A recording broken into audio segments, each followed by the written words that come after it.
अस्सलाम वालेकुम। आज की हमारी तीसरी क्लास है मोबाइल फ़ोन ग्राफिक डिज़ाइनिंग के हवाले से। पिछली क्लास में हमने टेक्स्ट टूल और उससे रिलेटेड टूल्स को एक्सप्लोर किया था लोअर टूल पैनल में।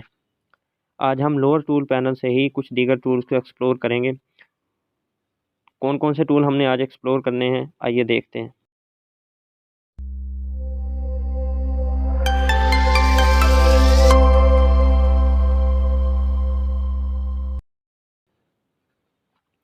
सबसे पहले टेक्स्ट टूल के सामने हमें दो कॉमास लगे नज़र आ रहे हैं, जिनके नीचे कोट्स लिखा हुआ है। जैसे ही हम इनके ऊपर टैप करते हैं तो हमारे सामने कुछ इस तरह का मैसेज बॉक्स ओपन हो रहा है। मैसेज बॉक्स जैसे ही ओपन होता है तो हमारे सामने टॉप लेफ्ट कॉर्नर में हमें कोट्स लिखा हुआ नज़र आ रहा है और मिड में हमें एक एरो नज़र आ रहा है। जैसे हम इस एरो के ऊपर टैप करते हैं तो हमारे सामने इंग्लिश और फ्रेंच लिखा हुआ नज़र आ रहा है हमें।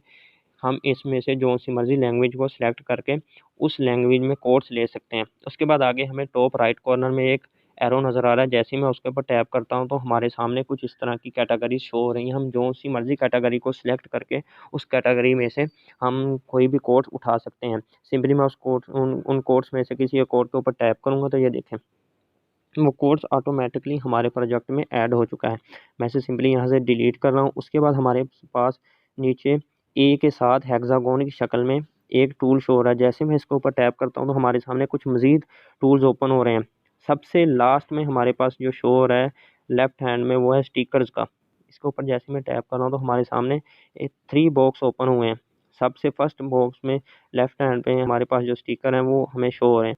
किसी एक स्टिकर के ऊपर टैप करूँगा तो ये देखें, जैसे ही मैं उसे ज़ूम इन कर रहा हूँ या ज़ूम आउट करूँगा तो ये बिल्कुल एक क्लियर शक्ल में हमारे पास मौजूद है। इसी तरह मैं किसी भी बॉक्स में टैप करूँगा तो हमारे पास मुख्तलिफ़ किस्म के स्टिकर्स मौजूद हैं। यहाँ से हम अपने प्रोजेक्ट के हिसाब से कोई भी स्टिकर चूज़ कर सकते हैं। उसके बाद जो ना नेक्स्ट नेक्स्ट हमारे पास ऑप्शन आता है वो आता है ड्राइंग का। हम अगर चाह रहे हैं कि हम किसी जगह मैनुअली तौर पर किसी भी कलर के साथ ड्राइंग करना चाह रहे हैं तो हम यहाँ से अपने कलर को चूज़ करेंगे। चूज़ करने के बाद पेन के साइज़ को इंक्रीज़ करेंगे, डिक्रीज़ करेंगे। उसके बाद हम उसकी पेन की स्मूथनेस को कम या ज़्यादा करेंगे और हम ये देखेंगे कि हमारे पेन में फिल इनसाइड होना चाहिए, यानी कि मैं जो भी शेप बनाऊँ क्या वो अंदर से फिल होनी चाहिए। अगर फिल रखनी है तो यहाँ से उसे ऑन कर देंगे। अगर हम चाह रहे हैं कि एक मैं लाइन लगाऊँ और वो डैश लाइन की सूरत में हमें सामने आए तो हम सिंपली डैश लाइन वाले ऑप्शन को ऑन कर देंगे। और इसी तरह अगर हम चाह रहे हैं कि न्यू इफ़ेक्ट हमारे लाइन में आए, हमारे प्रोजेक्ट में आए, जहाँ पे मैं अपने हाथ से कोई ड्राइंग करना चाह रहा हूँ तो मैं न्यू इफ़ेक्ट को ऑन कर दूँगा। इसी तरह ब्लर रेडियस की बात है कि अगर मैं ये चाहूँ कि मेरा जो भी मैं पेंटिंग बनाऊँ उसमें ब्लर रेडियस ज़्यादा है तो मैं ब्लर रेडियस को कम या ज़्यादा यहाँ से कर सकता हूँ। और उसके बाद सबसे टॉप पे हमें एक अनडू का ऑप्शन मिल रहा है और एक रीडू का ऑप्शन मिल रहा है। उसके साथ हमें एक इरेज़र का ऑप्शन मिल रहा है कि अगर हमने किसी जगह कुछ क्रिएट कर दिया, ये फॉर एग्ज़ाम्पल मैंने यहाँ से कोई कलर चूज़ किया, फॉर एग्ज़ाम्पल मैंने अपने पेन का साइज़ बड़ा करके कोई चीज़ ड्राइंग की है, तो अगर मैं चाहूँ तो यहाँ से उसे सिंपली बड़ी ईज़ी वे में यानी कि डिलीट कर सकता हूँ, इरेज़ कर सकता हूँ। मैंने रेड कलर को चूज़ किया, ये मैंने लाइन लगाई, मैंने इरेज़र के ऑप्शन को चूज़ किया और देखें जैसे ही मैं इरेज़र को उसके ऊपर घुमाता जा रहा हूँ, हमारा वो कलर मिटता जा रहा है। मैं इरेज़र के साइज़ को यानी कि पेन के साइज़ को छोटा या बड़ा भी कर सकता हूँ और इसी तरह मैं इरेज़र की मदद से उसे मिटा सकता हूँ। सिंपली मैं इसे डिलीट कर रहा हूँ। उसके बाद हमारे पास ऑप्शन आता है शेप्स का। जैसे ही मैंने शेप्स के ऑप्शन को टैप किया तो हमारे सामने एक सर्कल हमारी स्क्रीन पे आ गया है, जिसे हम छोटा या बड़ा जैसे ही अपने हिसाब से कर सकते हैं। लेकिन अब नीचे देखें तो सर्कल के साथ हमें एक एरो की नज़र आ रही है। जैसे ही मैं उसके ऊपर टैप करता हूँ तो देखिए हमारे सामने एक बॉक्स ओपन होता है जिसमें हमारे पास कुछ बेसिक सी शेप्स मौजूद हैं। हम इनमें से जो-सी शेप को भी चाहें अपने काम के लिहाज से इस्तेमाल कर सकते हैं, यूज़ कर सकते हैं। फॉर एग्ज़ाम्पल अगर मुझे सर्कल चाहिए तो मैं सर्कल पे टैप करूँगा तो ये सर्कल हमारे प्रोजेक्ट में ऐड हो जाएगा। अब बात आती है इसकी ओपेसिटी, इसकी ब्लर रेडियस वगैरह की। तो सबसे पहले हमें फिल की ओपेसिटी दी गई है। मैं जैसे ही ओपेसिटी को कम या ज़्यादा कर रहा हूँ तो आप शेप में चेंजिंग दे सकते हैं। इसी तरह आप अगर कलर चेंज करना चाहें, फॉर एग्ज़ाम्पल ब्लू, रेड या डार्क ब्लू करना चाहें तो यहाँ से अपनी शेप को कलर भी दे सकते हैं। देखिए अगर हम स्ट्रोक की बात करें तो हमारे शेप में इस वक़्त कोई भी स्ट्रोक ऐड नहीं है, लेकिन जैसे ही मैंने स्ट्रोक के ऑप्शन को इनेबल किया तो आप देख सकते हैं हमारी स्ट्रोक ब्लैक कलर का हमारी शेप के इर्द-गिर्द स्ट्रोक शो आना शुरू हो गया है। इसे भी हम यहाँ से कम या ज़्यादा कर सकते हैं। इसलिए अब स्ट्रोक की ओपेसिटी मैंने स्ट्रोक को ऐड किया, उसके बाद मैं ओपेसिटी के ऑप्शन पर क्लिक करूँ तो आप देखें स्ट्रोक में हार्डनेस और स्मूथनेस आ रही है। तो यहाँ से हम अपने स्ट्रोक को भी कम या ज़्यादा, स्मूथ या हाई कर सकते हैं। उसके बाद हमारे पास स्ट्रोक के कलर आ रहे हैं कि हम अपने स्ट्रोक को कौन-सा कलर देना चाह रहे हैं। इसी तरह सबसे बेसिक चीज़ जो मैं आपको यहाँ पर बताना चाहूँगा वो ये है कि फॉर एग्ज़ाम्पल मैंने इस स्क्वेयर बॉक्स को अपने प्रोजेक्ट में ऐड किया। यहाँ पर मैंने इसके ऊपर थोड़ा-सा स्ट्रोक अप्लाई किया। स्ट्रोक अप्लाई करने के बाद अब आप देखें कि हमारे बॉक्स के कॉर्नर जो हैं वो हमें थोड़े से थोड़े से अजीब से नज़र आ रहे हैं। अगर हम चाहें तो हम अपने इन कॉर्नर्स को, स्ट्रोक के कॉर्नर्स को भी चेंज कर सकते हैं। ये हमारे पास 3 ऑप्शन ब्लू कलर के मौजूद हैं, हम जिसके ऊपर टैप करेंगे उस लिहाज से हमारे स्ट्रोक के कॉर्नर हो जाएँगे। ये सबसे लास्ट वाले मैंने क्लिक किया तो बिल्कुल कॉर्नर वाले स्ट्रोक बन जाएँगे। अगर मैं इसके ऊपर क्लिक करूँगा तो थोड़े से कट वाले, और इसके ऊपर करूँगा तो थोड़े से कट से ज़्यादा, यानी कि सर्कल शेप में हमारे पास ये स्ट्रोक के कॉर्नर्स अवेलेबल होंगे। उसके बाद जो नेक्स्ट ऑप्शन हमारे पास आता है, वो आता है बेज़ियर का। बेज़ियर टूल बेसिकली ये है कि हम जब भी अपनी किसी भी चीज़ को ड्राइंग करना चाहें, किसी भी चीज़ को ट्रेसना चाहें, तो हम बेज़ियर टूल से बड़े ईज़ी वे में अपनी उस शेप को ट्रेस सकते हैं। ये आप फ़िलहाल मेरी स्क्रीन जो है वो ब्लैक है, लेकिन आप देख सकते हैं मैं जहाँ पर टैप कर रहा हूँ एक लाइन ऐड होती जा रही है। ये लाइन बेज़ियर टूल है, यानी कि हम इसकी मदद से बड़े ईज़ी वे में अपनी किसी भी शेप को ट्रेस सकते हैं। और इसके साथ हमें एक हैंडल वाला ऑप्शन मिला है। जैसे ही मैं इसके ऊपर टैप करूँगा तो देखिए हम अपने उस ट्रेसी गई चीज़ को एडिट भी कर सकते हैं, और अगर फॉर एग्ज़ाम्पल मैं उसे उसकी जगह से हिलाना चाह रहा हूँ तो मैं सबसे लास्ट वाले ऑप्शन पे टैप करके उसे हिला भी सकता हूँ। और इसी तरह नीचे एक्शंस में जो हमें सबसे लास्ट में लेफ्ट हैंड साइड पे ऑप्शन नज़र आ रहा है, मैं इसके ऊपर क्लिक करूँगा तो हमारा 1 पॉइंट कम हो जाएगा। आप अगर देखें हमारे जो से हमने ड्राइंग की हुई थी तो उसमें से 1 पॉइंट आहिस्ता-आहिस्ता कम होता जा रहा है। इसी तरह अगर मैं चाह रहा हूँ कि मेरे लास्ट पॉइंट अगर मिले हुए नहीं हैं तो आपस में मिल जाएँ, तो मैं उससे साथ वाले ऑप्शन पे क्लिक करूँगा तो ये देखें हमारे लास्ट ये और ये पॉइंट आपस में मिल गए हैं। अगर मैं चाह रहा हूँ कि मैं अपने इस बेज़ियर टूल में से ड्राइंग की गई चीज़ को बड़ा या छोटा करूँ तो यहाँ से सिंपली मैं इसे बड़ा या छोटा कर सकता हूँ। उसके बाद सबसे लास्ट में हमारे पास ऑप्शन आता है बेज़ियर को रोटेट करने का। अगर हम चाह रहे हैं कि हमारा बेज़ियर रोटेट हम करना चाह रहे हैं, तो सिंपली हम इस ऑप्शन के ऊपर टैप करके अपने बेज़ियर को रोटेट कर सकते हैं। उसके बाद नीचे ओपेसिटी है, बेज़ियर के अंदर जो उसे हम फिल है उसकी ओपेसिटी है कम या ज़्यादा कर सकते हैं, फिल कलर हम चूज़ कर सकते हैं, और इस तरह की कुछ दीगर जो से स्ट्रोक के हवाले से जिस तरह हमने पीछे पढ़ा कि स्ट्रोक में हम क्या कुछ कम या ज़्यादा कर सकते हैं, वही ऑप्शन यहाँ पर भी हमारे पास अवेलेबल है। उसके बाद हमारे पास एक और ऑप्शन एरो की शक्ल में शो हो रहा है। आप देखें कि जैसे मैंने एरो के ऑप्शन पे टैप किया, एक ऑटोमेटिकली एक एरो हमारी स्क्रीन के ऊपर ऐड हो गया है। ये देखें मैं इसको छोटा या बड़ा मैन्युअली तौर पर यहाँ से भी इसके ऊपर उँगली रखकर या अपने थंब की मदद से कर सकता हूँ। लेकिन अगर मैं चाह रहा हूँ कि मैं इसे ख़ास एक मेज़रमेंट के हिसाब से छोटा या बड़ा करूँ, तो नीचे हमारे पास ऑप्शन मौजूद है। हम यहाँ से अपने एरो को छोटा या बड़ा कर सकते हैं। उसके बाद हमारे एरो के स्टार्टिंग पॉइंट हैं कि हम अपने एरो के स्टार्टिंग पॉइंट किस तरह देखना चाह रहे हैं। फॉर एग्ज़ाम्पल मैं अपने एरो के स्टार्टिंग पॉइंट को इस तरह से देखना चाह रहा हूँ या इस तरह, इनमें से कोई भी ऑप्शन हम चूज़ कर सकते हैं। उसके बाद हमारे पास एरो का एंड साइज़ है, हम उसे छोटा या बड़ा भी कर सकते हैं और उसका स्टाइल भी यहाँ से चूज़ कर सकते हैं। उसके बाद हमें नीचे एरो की ओपेसिटी का ऑप्शन मिलता है, उसके बाद एरो के फिल कलर का और ग्रेडिएंट कलर का हमें ऑप्शन मिलता है, उसके बाद एरो के इर्द-गिर्द अगर हम स्ट्रोक लगाना चाह रहे हैं उसका ऑप्शन मिलता है, स्ट्रोक की ओपेसिटी का ऑप्शन हमें मिलता है। ये देखिए जैसे मैंने ओपेसिटी को फुल किया हमारा स्ट्रोक बिल्कुल हमें वाज़ेह नज़र आ रहा है। तो हम अपने डिज़ाइन के लिहाज से पिक्सेल ऐप के यानी कि आप कह लें डिफ़ॉल्ट कैरो से भी बहुत अच्छा डिज़ाइन क्रिएट कर सकते हैं। उसके बाद हमें डबल स्केल की शक्ल में एक टूल हमें नज़र आ रहा है लोअर टूल पैनल में ही। जब हम उसके ऊपर टैप करते हैं तो कुछ इस तरह का टूल हमारे सामने शो होते हैं। सबसे पहले कलर वाला ऑप्शन है। इसके ऊपर जब हम टैप करते हैं तो ये हमारे किसी भी प्रोजेक्ट की बैकग्राउंड होती है।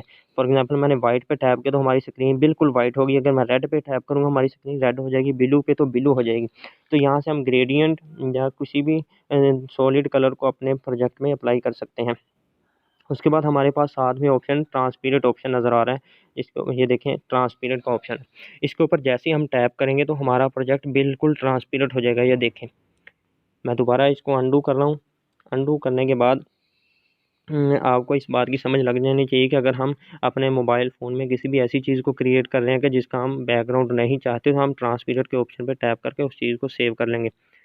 उसके बाद हमारे पास ऑप्शन आता है इमेज साइज़ का। कोई भी इमेज है हम उसका साइज़ यहाँ से रीसाइज़ कर सकते हैं। फॉर एग्ज़ाम्पल इसे हम कैनवा कहते हैं। ये हम अगली क्लास में जब हम कैनवास या वर्किंग एरिया के बारे में बात करें तो वहाँ डिटेल में बात करेंगे। फ़िलहाल मैं यहाँ आपको ये बताता जाऊँ कि हम अपनी पिक्चर के साइज़ को यहाँ से भी चेंज कर सकते हैं। यहाँ पे कस्टम लिखा हुआ है, ये देखिए कस्टम लिखा हुआ है। तो यहाँ पे जब हम टैप करेंगे तो custom, square, profile picture, YouTube channel bar, YouTube thumbnail और ब्ला ब्ला ब्ला इस तरह के कुछ ऑप्शन आ रहे हैं। हमें जो सा भी चाहिए हम यहाँ से उसे चूज़ करके ओके करेंगे तो वो साइज़ हमारी पिक्चर पे, हमारे प्रोजेक्ट पे अप्लाई हो जाएगा। उसके बाद हमारे पास ऑप्शन आता है क्रॉप का। जैसे मैं क्रॉप के ऊपर क्लिक करता हूँ, या देखिए हमारे पास क्रॉपिंग का ऑप्शन अवेलेबल हो गया है। हम चाहें अपनी पिक्चर को जिस तरह मर्ज़ी क्रॉप करके उसे दोबारा री-ऐड कर सकते हैं। उसके बाद हमारे पास कुछ सर्कल की शेप में एरो हमें नज़र आ रहे हैं। ये लेफ़्ट रोटेट करने के लिए या राइट रोटेट करने के लिए। उसके बाद ये देखें मैंने इसे थोड़ा-सा यानी कि चूज़ किया, सेलेक्ट किया, लेकिन जैसे ही मैं ये 4 एरो के ऊपर क्लिक करूँगा हमारा सिलेक्शन दोबारा पूरी पिक्चर के ऊपर आ जाएगा। इसी तरह लॉक का एक ऑप्शन आ रहा है, इसके ऊपर क्लिक करेंगे तो हमारे कुछ पॉइंट्स हमारी लाइनों के दरमियान मज़ीद बढ़ जाएँगे। मैं दोबारा क्लिक करूँगा तो ये लाइन है वो जो क्या कहते हैं सर्कल है वो हमारी लाइनों के अंदर से गायब हो जाएँगे।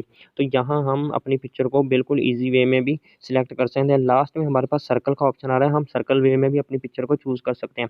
सबसे लास्ट वाली लाइन में हमारे पास जो ऑप्शन आ रहे हैं वो रोटेट के हैं, ये देखें कि हम किस तरह अपनी पिक्चर को रिफ्लेक्ट करना चाह रहे हैं, वहाँ से कर सकते हैं। अगर हम टिक के ऑप्शन पर क्लिक करेंगे तो चेंजेस अप्लाई हो जाएँगे, अगर क्रॉस के ऑप्शन पर क्लिक करेंगे तो हमारा डिफ़ॉल्ट ही सब कुछ सिलेक्ट रहेगा। उसके बाद हमारे पास नेक्स्ट ऑप्शन आता है इमेजेस का। जैसे ही हम इमेजेस के ऊपर क्लिक करेंगे तो जो पिक्सेल ऐप की डिफ़ॉल्ट इमेजेस हैं वो हमारे सामने ओपन हो जाएँगी। हम इनमें से किसी भी इमेज को अपने वर्किंग एरिया में अप्लाई कर सकते हैं। ये देखें मैं आपके सामने टाइप करता जा रहा हूँ और हमारे सामने उसी तरह की इमेजेस ओपन होती चली जा रही हैं। आप इनमें से किसी भी इमेज को बड़े ही ईज़ी वे में सिलेक्ट करके अपने डिज़ाइन में अप्लाई कर सकते हैं। उसके बाद हमारे पास ऑप्शन आता है इमेज फ्रॉम गैलरी का। जैसे ही मैं इसके ऊपर टैप करूँगा तो हमारे सामने गैलरी ओपन हो जाएगी। अगर हम चाह रहे हैं कि हम कुछ मज़ीद पिक्चर्स को अपने किसी स्पेसिफ़िक फ़ोल्डर में से ऐड करें तो ऊपर हमारे पास लेफ़्ट टॉप कॉर्नर में 3 लाइन्स लगी हुई नज़र आ रही हैं। हम इनके ऊपर सिंपली टैप करके अपने उस स्पेसिफ़िक फ़ोल्डर में से स्पेसिफ़िक पिक्चर को यहाँ अपने प्रोजेक्ट में इंपोर्ट कर सकते हैं। मैं यहाँ से सिंपली फ़ेसबुक के लोगो को इंपोर्ट करना चाह रहा हूँ।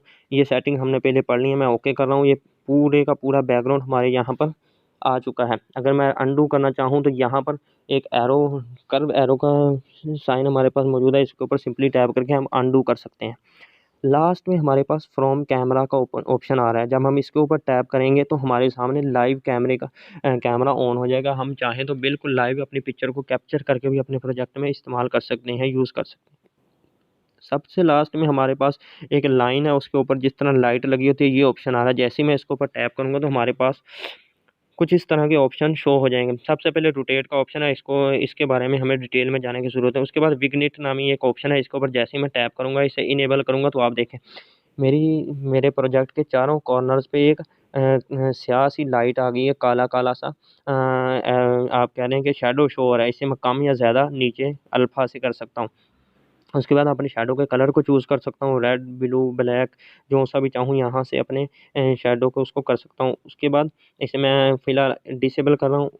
नेक्स्ट हमारे पास ऑप्शन आता है नॉइज़ का, कि अगर आप अपनी किसी तस्वीर में, किसी पिक्चर में, किसी प्रोजेक्ट में रफ़नेस दिखाना चाह रहे हैं, तो आप सिंपली इस ऑप्शन के ऊपर टैप करके अपनी पिक्चर में रफ़नेस पैदा कर सकते हैं और एनहांस यानी कि उसे आप कह लें कि ज़्यादा गाढ़ा या उसकी यानी कि जो रफ़नेस है वो कम कर सकते हैं।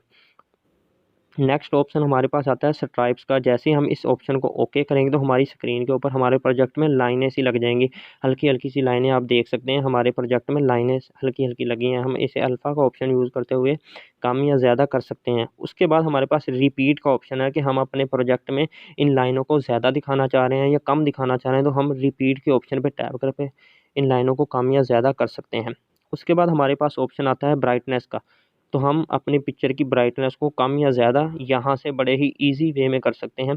अगर हम माइनस में अपनी ब्राइटनेस को लेके जाना चाह रहे हैं तो हम अपनी पिक्चर की ब्राइटनेस को माइनस में ले जाएँगे। अगर हम प्लस में लेके जाना चाह रहे हैं तो हम सिंपली प्लस में अपनी पिक्चर की ब्राइटनेस को ले जाएँगे। मैं सिंपली इसे अनडू कर रहा हूँ। उसके बाद हमारे पास ऑप्शन आता है कंट्रास्ट का। तो अगर आप एडिटिंग की ऐप से वाकिफ़ हो तो आप देख सकते हैं कि इससे तो हमारे नीचे बॉटम राइट कॉर्नर में पिक्चर का कलर येलो सा है, लेकिन जैसे ही मैं इसके ऊपर टैप कर रहा हूँ वो बिल्कुल प्योर येलो हो रहा है। तो यहाँ से हम कंट्रास्ट को इस तरह अप्लाई करके अपने प्रोजेक्ट को मज़ीद बेहतर बना सकते हैं। उसके बाद हमारे पास ऑप्शन आता है ह्यू का। जैसे मैं इसके ऊपर क्लिक कर रहा हूँ, ये देखें हमारे बॉटम राइट कॉर्नर के कलर चेंज हो रहे हैं। तो इस तरह किसी भी कलर के उसके लिहाज से यहाँ से ह्यू को ऑप्शन को ओके करके हमारे कलर्स हम चेंज कर सकते हैं। उसके बाद जो लास्ट हमारे पास ऑप्शन आता है वो सैचुरेशन का आता है। सैचुरेशन बेसिकली ये कलर में उसके रंगों को ज़्यादा गहरा करने में या उसे आप कह लें कि बिल्कुल ब्लैक एंड वाइट करने के लिए हमारे काम आता है। फॉर एग्ज़ाम्पल हमारे स्टाइल में अगर कोई बहुत ज़्यादा कलर है, हम उसे थोड़ा-सा आप कह लें लाइट करना चाह रहे हैं, तो हम सिंपली सैचुरेशन की मदद से सैचुरेशन के ऑप्शन को यूज़ करते हुए हम अपने पिक्चर में कलर्स को कम या ज़्यादा कर सकते हैं। ये थी आज की क्लास। अब हमारे अपर टूल पैनल में से कुछ टूल्स रहते हैं, हम उन्हें इंशाल्लाह अनकरीब एक्सप्लोर करेंगे। आज की क्लास में उम्मीद करता हूँ आपको बिल्कुल अच्छी तरह जो-जो कुछ मैंने बताया समझ आ गया होगा। अगर फिर भी आपको किसी बात की समझ नहीं लगी, तो आप मुझे इंस्टाग्राम पे रीच करके बड़े ईज़ी वे में मुझसे बिल्कुल डिटेल में अपने क्वेश्चन पूछ सकते हैं। टेक केयर, अल्लाह हाफ़िज़।